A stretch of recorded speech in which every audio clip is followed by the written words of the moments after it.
Monsieur le Président, Messieurs les ministres, Madame la Secrétaire d'État, Monsieur le ministre, je commence par vous remercier pour tous les efforts consentis, car on sait tous que les finances publiques sont le socle de notre stabilité, de notre crédibilité, voire même de notre dignité d'État.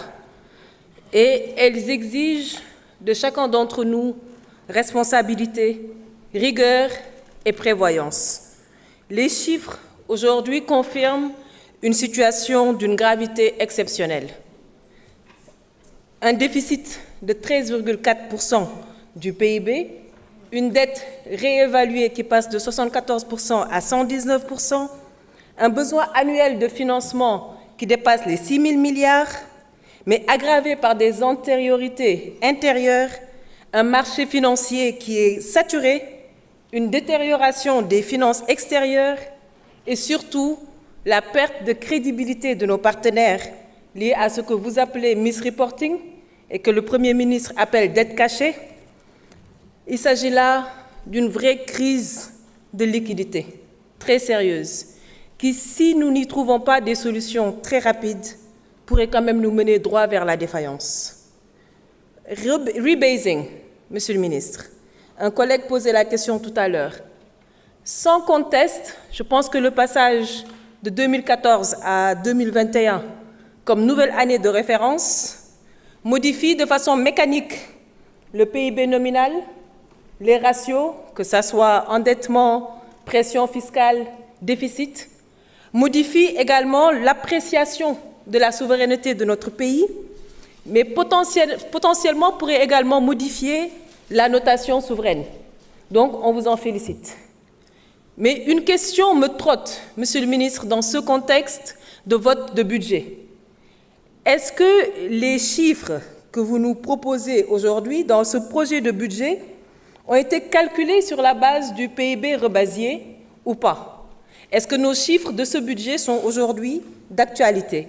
Et quel impact ce rebasing a sur le déficit projeté à 5,3%, sur la pression fiscale de 23,2%, sur l'endettement?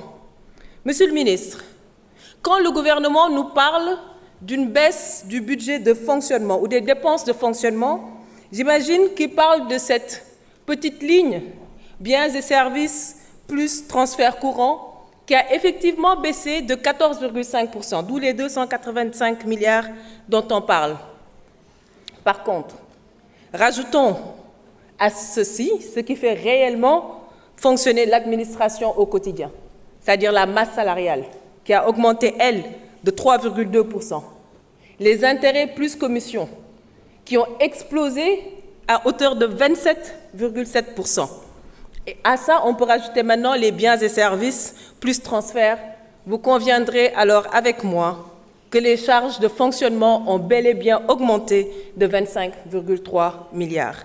Monsieur le ministre, ma conviction est qu'aucune trajectoire de redressement ne sera crédible tant que la question de la dette ne sera pas traitée de façon frontale et de façon ordonnée. Et ceci à travers une restructuration maîtrisée et négociée de la dette. Je sais que vous ne voulez pas entendre parler de restructuration, mais je vous demande, Monsieur le ministre, je vous invite à reconsidérer cette question pour affronter notre crise de liquidité préoccupante. Ou sinon, expliquez-nous mieux pourquoi pas. Enfin, Monsieur le ministre, la situation actuelle du Sénégal exige courage, exige cohérence et exige une transparence totale. Alors, je vous souhaite sincèrement beaucoup de force et surtout beaucoup de succès, car votre réussite est un impératif national et également est une garantie de souveraineté. Nous serons certes exigeants et vigilants, mais nous resterons constructifs et surtout responsables pour sortir notre pays de cette impasse. Je vous remercie. Merci beaucoup. Honorable Aïssata Tall Sall, vous avez la parole. Honorable Aïb Daffé se prépare.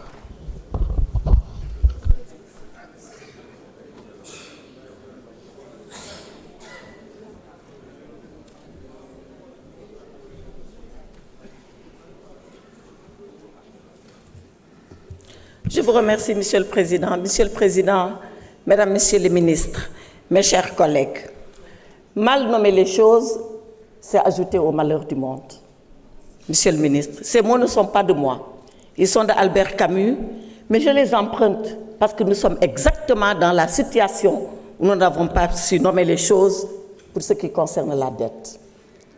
Quand le 24 septembre 2024, vous nous avez annoncé qu'il y avait une dette cachée ici au Sénégal de l'ordre de 7 milliards de dollars, ça a été comme une déflagration mondiale.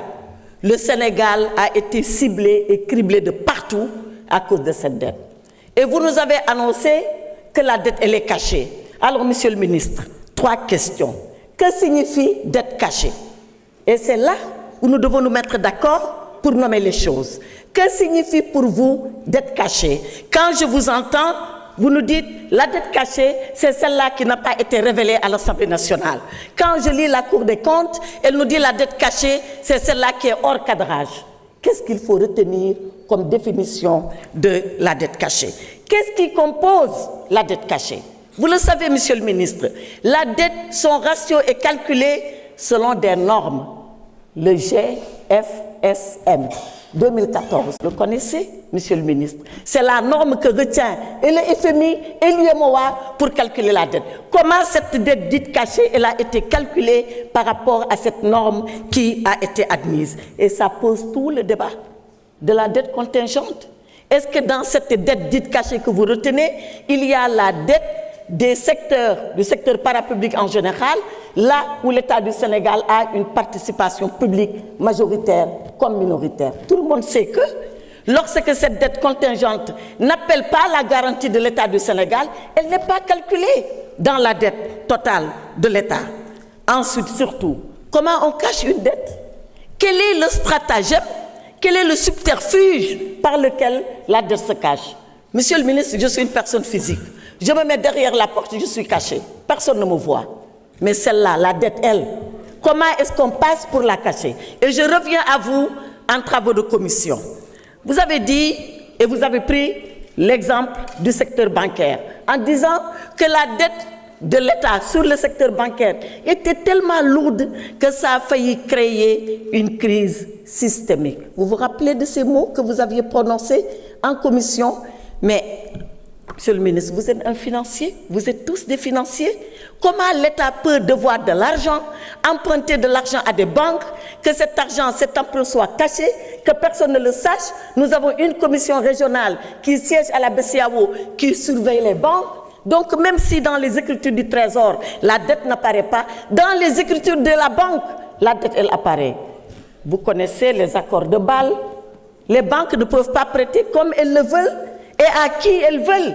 Donc les banques sont surveillées. À supposer que le Trésor fasse n'importe quoi, n'importe comment, à partir des livres des banques, à partir des écritures des banques, nous savons ce qui se passe. Donc on ne peut pas cacher la dette, surtout la dette bancaire comme vous l'avez dit. Donc le débat persiste. Pourquoi il persiste? Parce que vous nous cachez les documents. Donnez les documents et on débattra à armes égales, pied à pied. Et on vous dira là où nous ne sommes pas d'accord. Et on vous dira voilà pourquoi nous ne sommes pas d'accord. Sortez les rapports cachés, le rapport de Mazars, et nous en terminerons avec ce débat. La solution, et je termine. Est-ce que vous nous cacherez la solution après les rapports? J'imagine que non. Pour la solution, elle vous revient à vous. Mais Monsieur le ministre, permettez-moi de vous dire ce que vous ne devez pas faire avec la solution. Vous saurez ce que vous ferez, vous, avec la solution. Ce que vous ne devez pas faire, c'est le crédit à outrance. Vous êtes en train d'emprunter à tout va 4 000 milliards d'emprunts selon Ecofin. Ce n'est pas de moi, c'est Ecofin qui le dit. Aujourd'hui, 42% de nos emprunts sont détenus par les banques ivoiriennes. Pour des souverainistes, ça doit faire mal quand même à la fierté. Donc, moins d'emprunts, soyez prudents.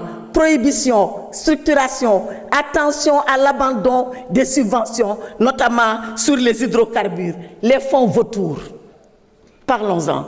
En commission, vous avez dessiné une solution. Mon esprit a tout de suite voyagé vers les fonds vautours. N'y touchez pas, ça ne peut pas être la solution. C'est pour ça que je dis, je ne connais pas votre solution, mais moi je sais au moins ce que vous ne devez pas faire. Monsieur le ministre, regardez les Sénégalais dans le blanc de l'œil. Ne cachez plus la solution. Dites aux Sénégalais ce que vous voulez faire, ce que vous allez faire, où est-ce que vous allez les mener pour solutionner ce problème. Je vous remercie. Merci, honorable.